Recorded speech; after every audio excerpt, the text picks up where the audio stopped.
Strong statesmanship at its best as the Prime Minister, flanked with the two governors, unveils a vision for food security and empowerment in Papua New Guinea.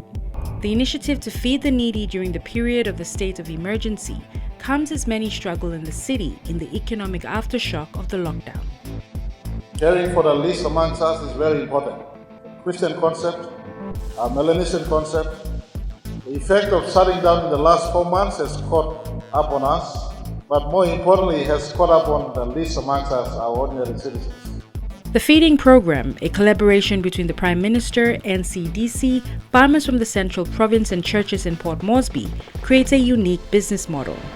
In times like this, when the economy is getting, the currencies are going to get weak around the country, it's all going to come back to trade. To support the everyday farmer, we are pushing the one crop per farmer concept. That means if you're growing banana, just stick to banana.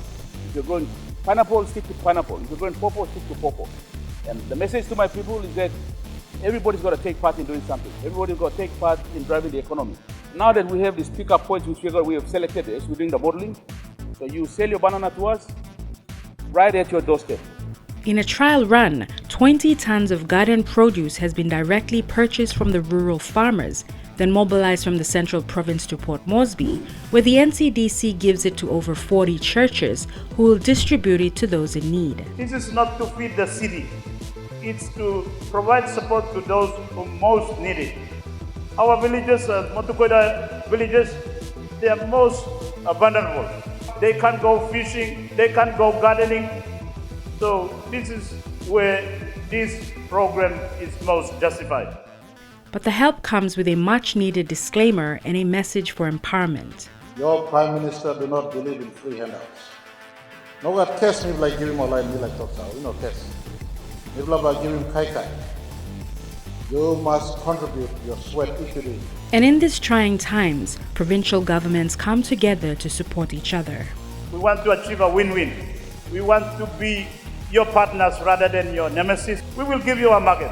We will give you a market. Whether the one you want or another one we offer, but we will give you a market. We are here to support you so that we have a win-win. Behind the scenes, hectic meetings are held to ensure the distribution of the food occurs without a hitch. It's too big. I know, that's why we've already got all the MK villages done.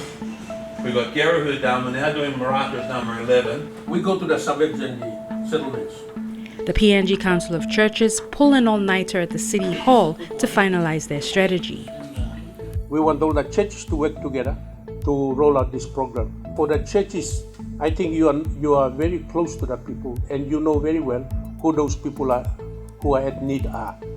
Are we together in this? Yes. We're with you. At Sir John Guy's Stadium, the volunteers work tirelessly through the night, and then comes the big rollout of the feeding program. Fresh garden produce, biscuits, noodles, and pigs, all the items worth $500,000 lie ready for pickup by the churches. The NCDC team, in close coordination with each church, manages the logistics to ensure the food is dispatched only to the pastors. This United Church reverend is ready when his ward is called out. As the truck is loaded with all the items, the coordinators double-check to make the system transparent. In Hanuabara at the Lahara United Church, the church representatives immediately get to work. They make individual packages for further distribution to the needy. In the church, we have a list of people, orphans, disabled, sick. We use those lists to distribute some portion of money monthly to these people, and we will be using the same list to distribute this food to these people. This elderly woman is the first recipient of help. She's dependent on the church for her day-to-day needs. I used to rely on the church people. Like this is my boss.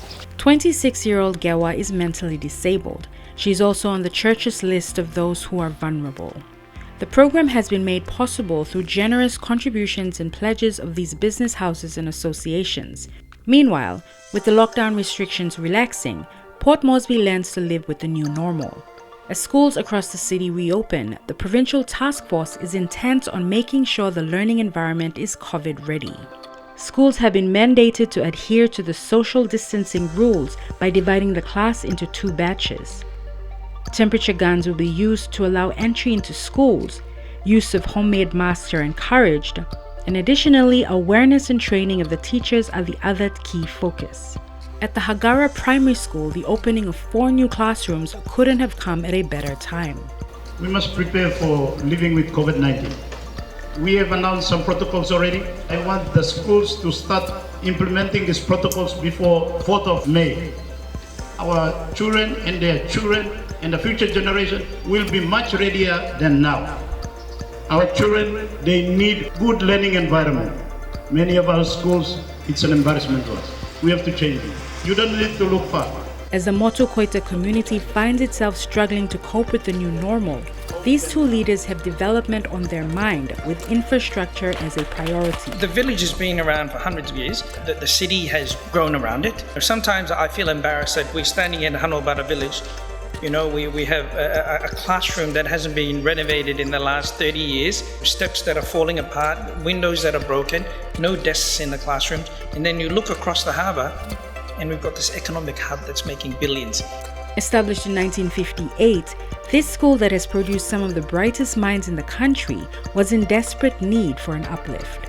We have to squeeze up 4 classrooms in 2 classes. My grade 7s have only 4 classrooms, so one of them had to use the library. God has answered my prayers at last. I am so excited to see our new class. The brand new classrooms in the otherwise neglected school complex is only the first of many projects.